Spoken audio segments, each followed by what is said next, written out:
Hi guys, welcome to another video, and today I'm going to be talking about a game called Naruto to Boruto Shinobi Striker.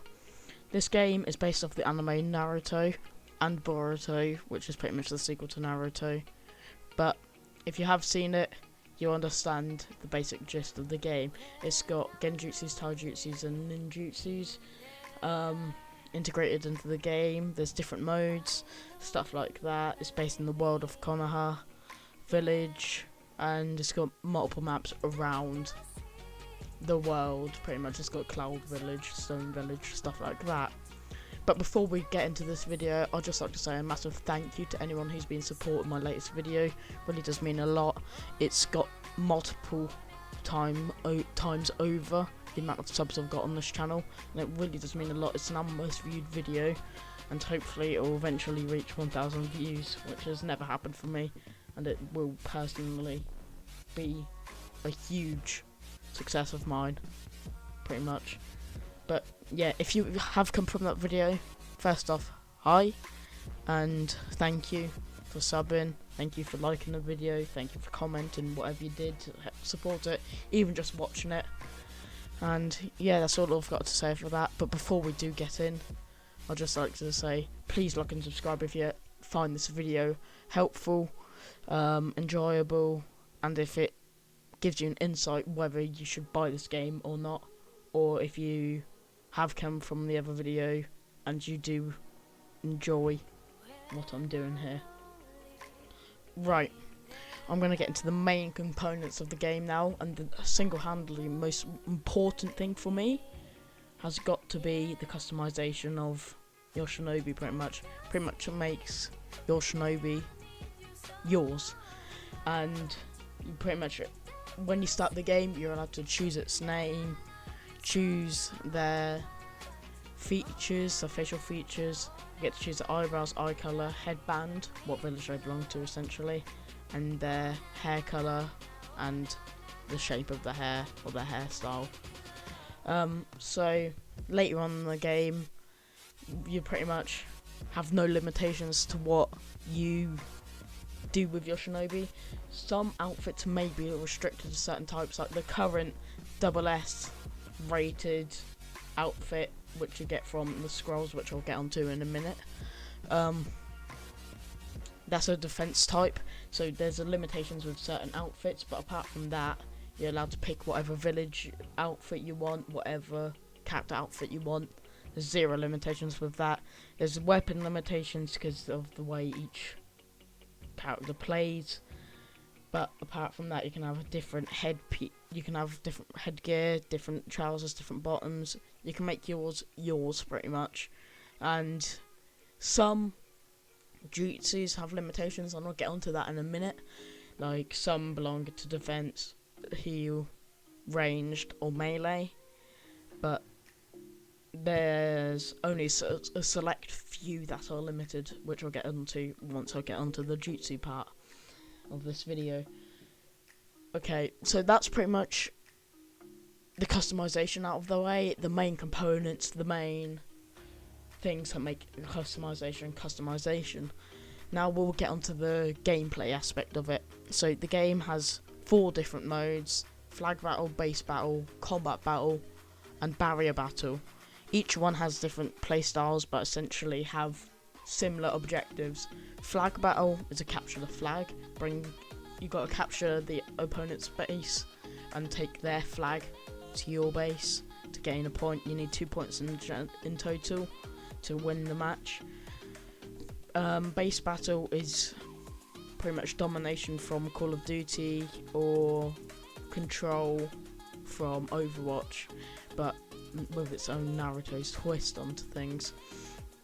Combat battle is team deathmatch, pretty much. Once a certain amount of lives is over, the team with the lives left win, team without lives lose. Barrier battle is a bit different. So there's 2 pillars that you've got to raise, 2 totems, whatever you want to call them. The attacking team has to raise, and then you get an opportunity to break the barrier and attack a boss. There'll be a team defending, team attacking the boss, and there's a certain time limit, and time limit resets once the boss gets to half health, and then if the boss survives, defend and wins. Boss is dead, attack and wins. So they're the 4 main modes. Integrated into this are the jutsus. The jutsus have 4 different types. No, 3 different types. I'm sorry about that.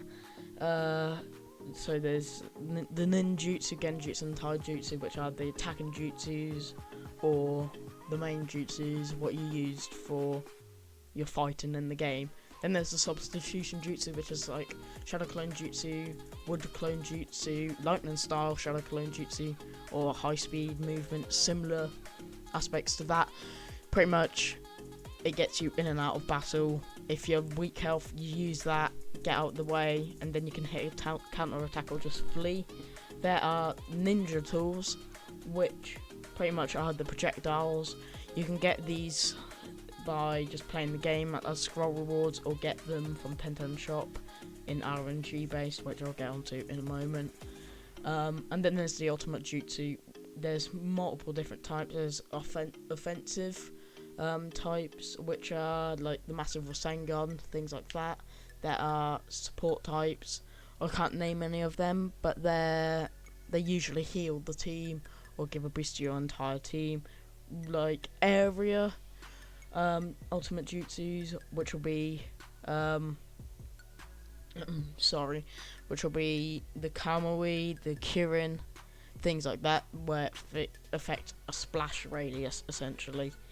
And then there's the boosting ultimate jutsus.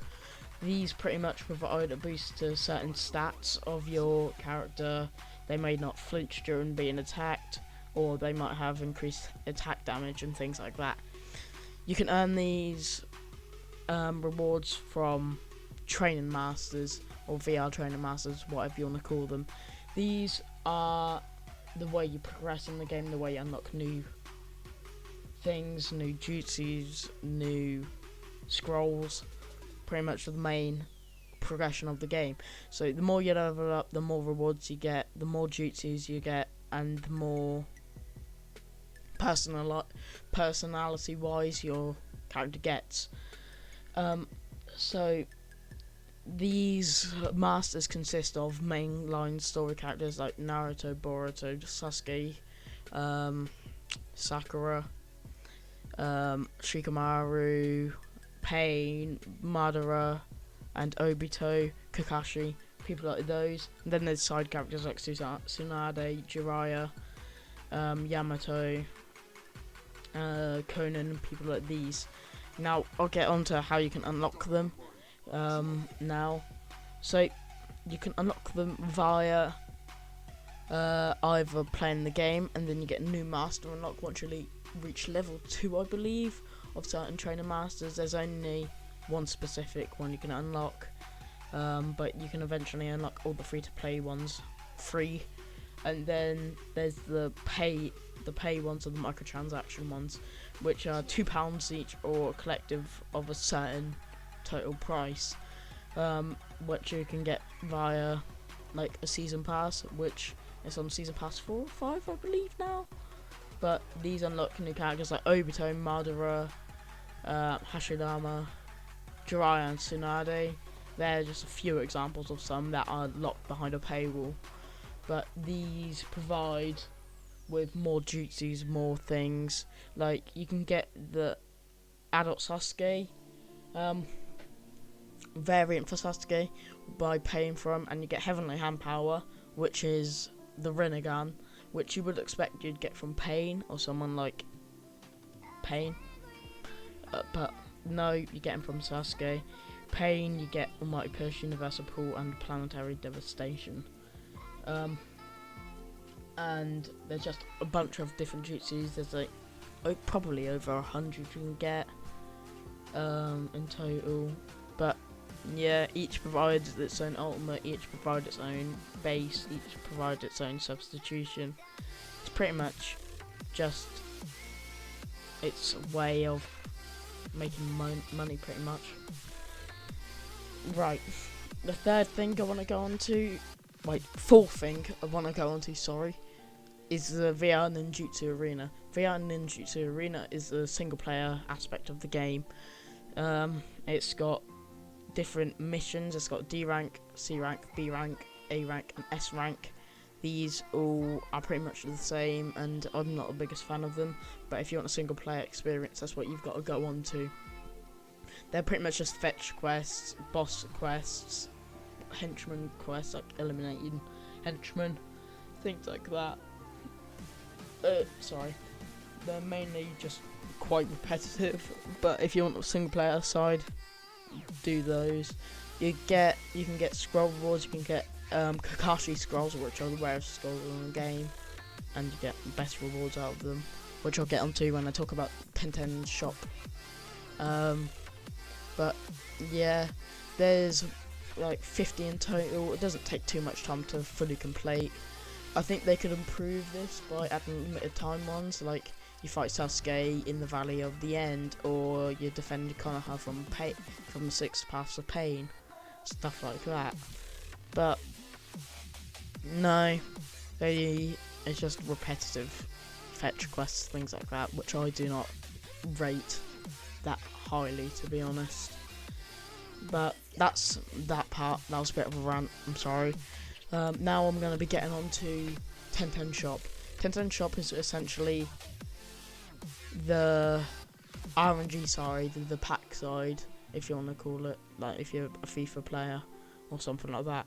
So this is where you get access to purchasing scrolls, getting scrolls, unlocking scrolls. Scrolls provide cosmetics, they provide ninja tools, and they provide that's it really. No, weapons as well. And every so often, every month I believe, or something along those lines, the limited time banner, or whatever you want to call it, limited time item, like the double S item, changes and pretty much gives you something you want to go for. These are fairly easy to get if you have quite a few esoteric scrolls, which are second best top from Kakashi scrolls. But apart from that, that's that covered. And you can sell duplicates. Yeah, this is the only other way to get jutsus. You can buy them from 1010 shop, but you can't buy duplicates, which makes sense, really. But some of these can come at a hefty price of like 80,000 Ryo, which I think is a bit of a scam. You might as well just play for it, because 8,000 Ryo does take a while to get, really. But yeah, that's that done. Now the final part is going to be a bit of a negative, but it's going to be about the servers of the game.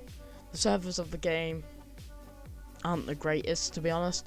Sometimes it can take up to a minute to find, which doesn't sound like a lot, but hear me out.